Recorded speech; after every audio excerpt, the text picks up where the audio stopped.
Several potential problems exist with the described electrical setup. Firstly, incorrect wire sizing is a significant concern. The 300 kcmil cable is substantially larger than the 22/0 THHN cables. This difference in size can lead to overloading of the smaller 2/0 THHN cables, as they may not be able to safely handle the current the larger cable could potentially carry. Overloading can cause the conductors to overheat, potentially damaging the insulation and creating a fire hazard.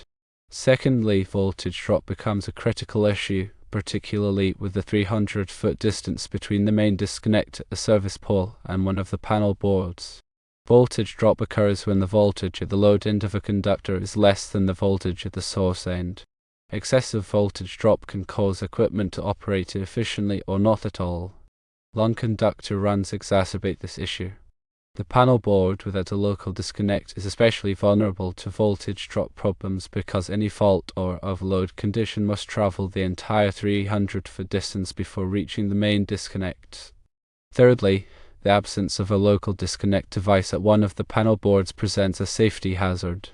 A main disconnect allows for quickly de-energizing the electrical system in the event of a fault, emergency, or during maintenance.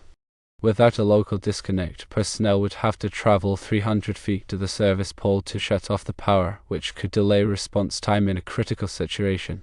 This lack of a local disconnect could also violate electrical codes. Fourthly, splice integrity is crucial. Connecting a large 300 kcmil cable to smaller 2/0 THHN cables requires careful execution and specialized materials. The splice must be mechanically and electrically sound to ensure a reliable connection. An improperly made splice can result in loose connections, increased resistance, overheating, and potentially a fire. The use of appropriate connectors and splicing techniques is essential to maintain the integrity of the electrical system. Fifthly, code violations are likely present.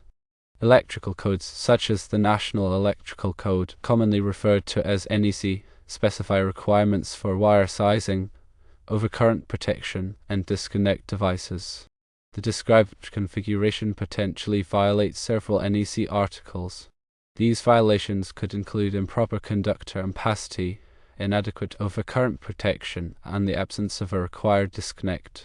To rectify these issues, the wiring system needs revision to comply with electrical code requirements. Firstly, use properly sized conductors.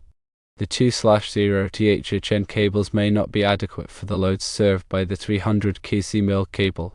Conductors should be sized according to their ampacity, which is the maximum current a conductor can carry continuously without exceeding its temperature rating. NEC Table 310.15 or similar tables provide ampacity values for different conductor sizes and insulation types. Consider replacing the 2/0 THHN cables with larger conductors that are appropriately sized for the load and the 300 kcmil cable. Secondly, install a main disconnect at the panel board that currently lacks one. This disconnect should be readily accessible and capable of de-energizing the entire panel board. The disconnect should be properly rated for the voltage and current requirements of the system. Thirdly, upgrade the splices between the different cable sizes to ensure proper conductivity and safety. Use connectors specifically designed for splicing different conductor sizes. These connectors should be listed and labeled for the intended application and installed according to the manufacturer's instructions. Ensure that the splices are mechanically secure and properly insulated. Carefully inspect all connections to verify their integrity.